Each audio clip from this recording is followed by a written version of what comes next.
Hey, this is Troy Taylor with the Life Lessons podcast on Totem Pole Nation. Totem Pole, Totem Pole, Totem Pole. We got the man from Seall, Crystal Ball Paul. Crystal Ball Paul, what did you learn from the NFL draft? Because I'm going to tell you right now, I learned one thing. Tequila is undefeated. What did you learn from the NFL draft? You know what I learned? I learned that, man, it's those who want to get there can get there, but you got to be totally 100% dedicated to your craft. And I mean, I say that because there were several picks in that draft where I was like, wow, I don't even know who that guy is, or I've watched Power 5 football on Saturday and Saturday nights, Friday nights, and I've never heard of this guy, but he's over there grinding wherever he is at his non-Power 5 school and getting stuff done. All these schools provide you the resources to make it. It's just you got to take the stuff that they give you and run with it. I mean, it's there. I mean, I just seen a lot of picks, and the one pick that comes to mind is, and I know he's a legacy player, but McCaffrey out of Rice, you know, was he the most gifted player? Probably coming out of high school, no. Was he highly rated? No, but he went in the top 100 picks because that guy took the resources that he had, meaning he had a platform, a school, he got in the gym, and he worked. And, you know, of course, he's got family that's played in the league and stuff that tells him the little things he needs to do and work on, but he had to put the work in. It just, you know, you don't just show up at Rice and go, hey, I'm just going to hang out here until it's draft time. You know, so that's the kind of things that I saw. I mean, that, you know, when you're watching a game on Fox or ESPN, you hear all these big college names.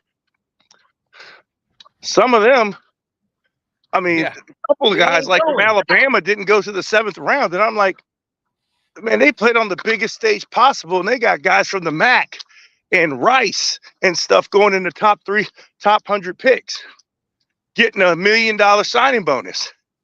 Because all the way up to pick 82, you're cashing $1 million check. That's impressive.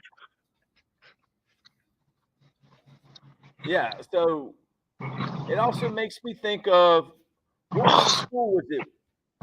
Western Michigan that had the 2 D linemen. The one kid went to Florida State and the other kid might have stayed there.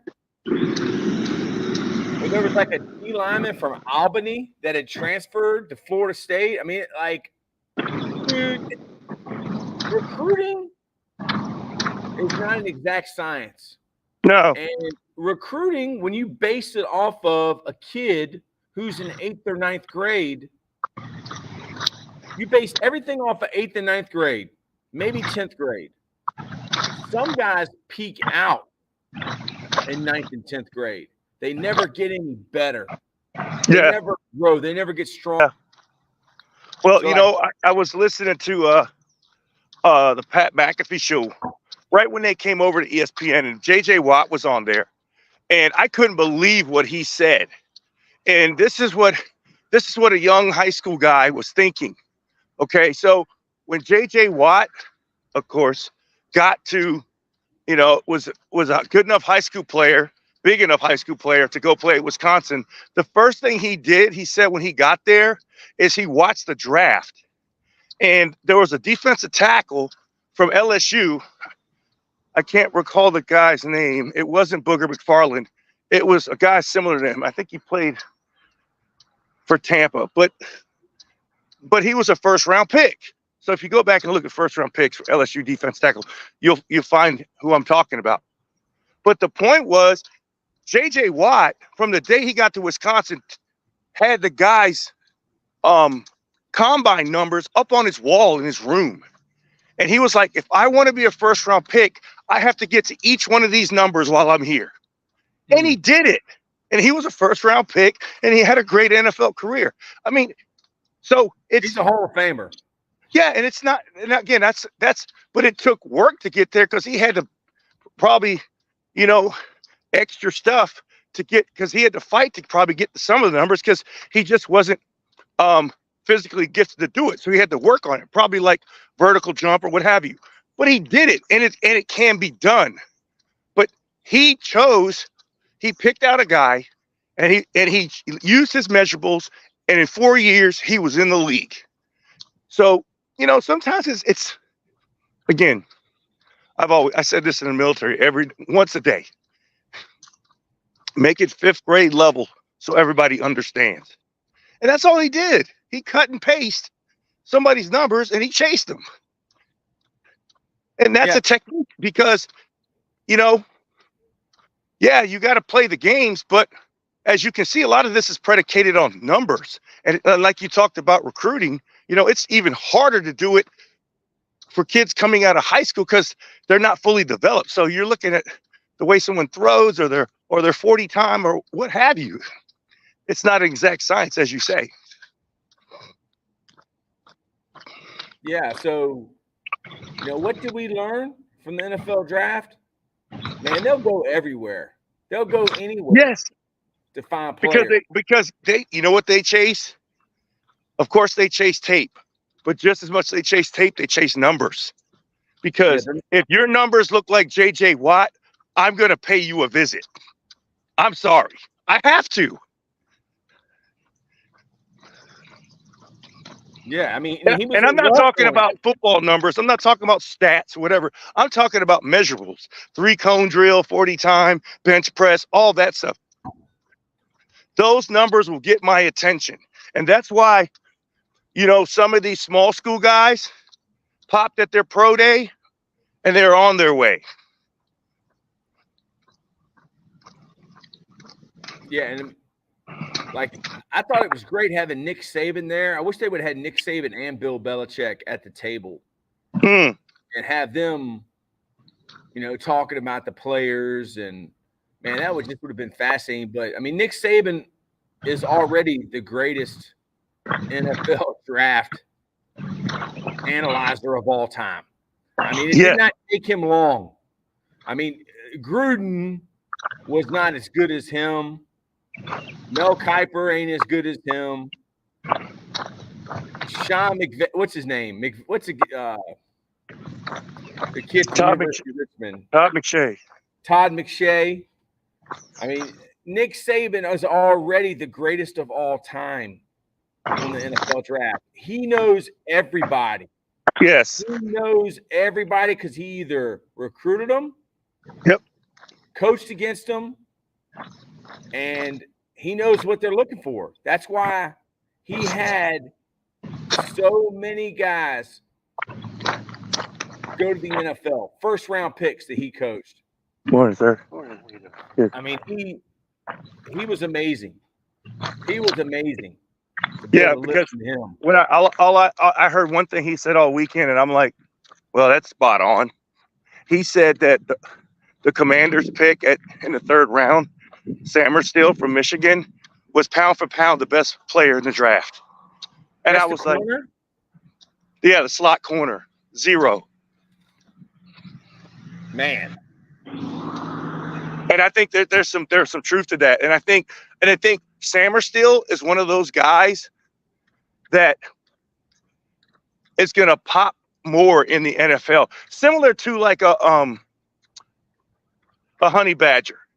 You know, undersized. I think he's 5'9.5", but he plays in the slot. But he's going to affect the game because he's one of those guys that I can cover. I can play the run, and I can be a blitz package guy. You know, and he's just going to be all over the place. Yeah, I mean, if you're a nickel or an inside corner or a guy who covers the slot or in the box safety, like, how big are the guys that you're covering? I mean, you're basically matched up on Tyreek Hill. Tyreek Hill ain't tall. No. He's diesel, but you're 5'9.5". I mean, what's the difference between 5'9.5" and 6 foot? If the guy's got a 40-inch vertical. Correct. And how many guys line up in the slot are 6'2"? Yeah, usually even in the league. Yeah, because they can deny vertical entry. Hey, boom, they get there. I mean, I guess the first 5 yards you can get your hands on guys in the NFL. But what did we learn from the NFL draft? I think another thing I learned was what the NFL stands for. Not for long. Not for long. Kirk Cousins. I mean, Kirk, you're upset that they drafted your replacement and you're 36. Like, dude, they drafted you and you were RG3's replacement in the same draft. So you hear all these things and what's true and what's not true. You don't never know. But just brought up one, if you fall in love with a guy after meeting him and you break down everything that he's done and you just signed a quarterback, take him. Number two, the best time to take a quarterback is when you got one. Yeah. That high. Because I don't think, okay, here's the thing. I don't think when Kirk Cousins gets upset, he's a nearsighted guy. What do I mean by that? When he signed with the Falcons, did we go, hey, man, the Falcons are going to the Super Bowl? No, we didn't. But now they have a future quarterback, and they have 2, possibly 3 more drafts and free agent periods under Kirk Cousins. Dude, you should be happy.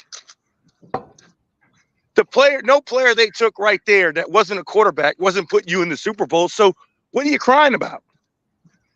Dude, they made a long-term solution move because they fell in love with a guy who they thought would be their long-term. And when he gets on the field, he's going to play for them 10 years. They didn't want to look back. They were aggressive. I'm not mad at them. People can say all they want. And they control his rights. And like, do we even know? Hold on. One more thing. It's intelligence. I mean, is it like covert? Okay, yeah, because well, I mean, everyone is just sitting there asking, what are they doing on all the major shows? And I was sitting. Listen, I was on a driving range on Sunday, and that was the topic of conversation between these 2 guys. And one of them was a former NFL guy. And he played in the league, and he was like, that is a stupid move. But I was like, okay, all right, cool. Wow. But I'm just listening. So, but again, what was I going to say? Oh my goodness. Well, I interrupted you and I started talking about, how do we know anything is true? Like, just watching that NFL production, there was one point where they brought out a young lady and a young man and stated that hatred is at an all-time high. Dude, I went to the Bellwood Flea Market. That junk was busting out the seams. You didn't even have nowhere to park. You couldn't even get in there. And there's white people, there's black people, there's Hispanics, there's Asians, there's people of all colors speaking all kinds of different languages. And we're all Americans. But hatred is at an all-time high? Like, come on, man. Like, I'm tired of people lying to us, people creating the illusion that we hate each other. I mean, and the part I'm talking about is when they stated that the black and the Jewish communities have an all-time hatred for each other. Like, come on, dude. Like, it was like a CIA production. I know the CIA sponsors us, okay? We are friends of the CIA. We're Team USA. If that's who y'all work for. But is hatred at an all-time high, or is that something that is just being thrown down our necks and making division in this country, Paul? Did you see it in the NFL draft? No. No, I didn't see it. No. I mean, it's. I mean, again, it goes back. I mean, I'll just say one word: locker room. Locker. You ever been in a locker room?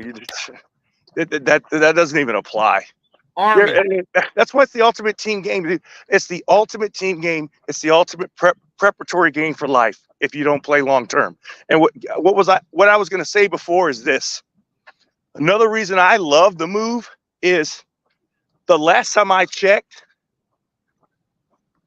and the odds are against the Atlanta Falcons being back in the top 10 for the next 4 years because they have Kirk Cousins.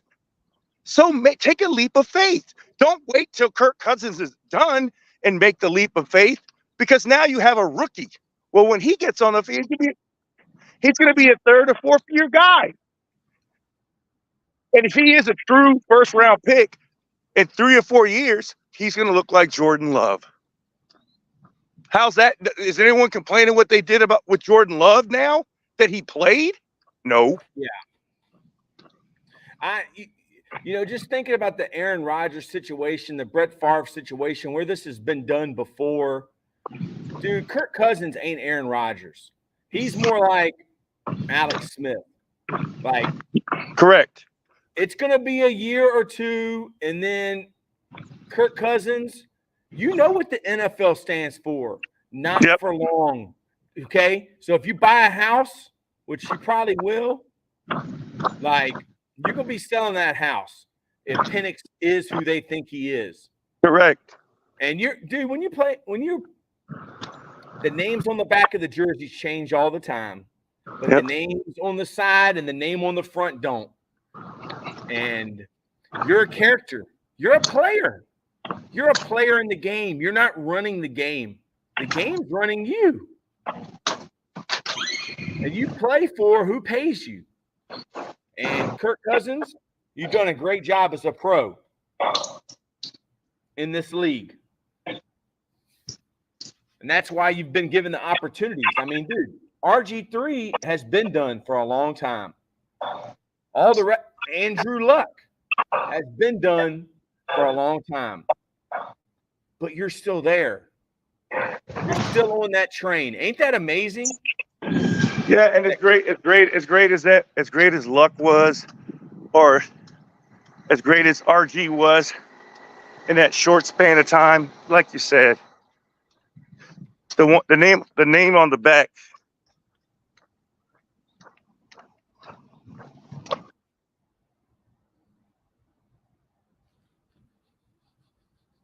You're freezing up a little bit, Paul. The name on the back of the jersey changes, but the name on the front in the GSH, George S. Halas, the name on the side don't. Man, NFL, what's it stand for? Not for long. You're back. You froze up for a little bit. Yeah, because I went back.